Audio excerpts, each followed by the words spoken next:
यसलाई रिभर भन्नु कि डम्पिङ ग्राउन्ड भन्नु कि के भन्नु?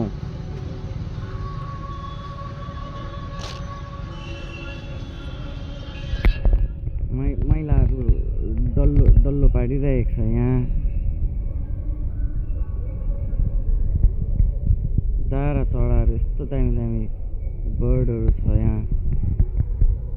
मैलामा के पाउँछ होला खानु?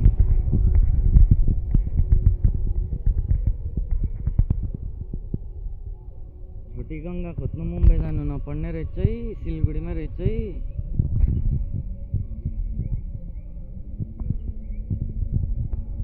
डम्पिङ ग्राउन्ड हाम्रो सिलगढीको।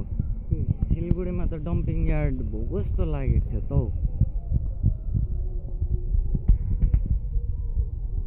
सिलगढीमा त उता 2 माइल साइडको त डम्पिङ ग्राउन्ड त छ, तर यहाँ त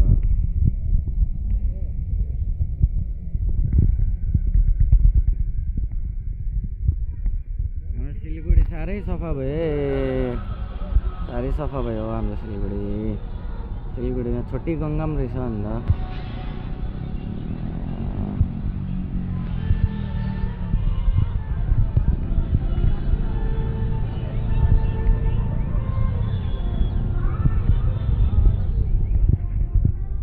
पानीको कलरै कालो भइसकेको छ अन्त। यो पानी जहाँ जहाँ जान्छ, जहाँ जहाँ पुग्छ यो पानी, त्यहाँको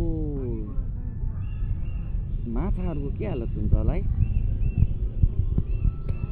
हेर्नु न, अब यस्तो खुला ठाउँमा हो, गाईहरूले त लु हग्यो, लु ठिकै छ होइन, मान्छेहरूले धरि हगिरहेको छ।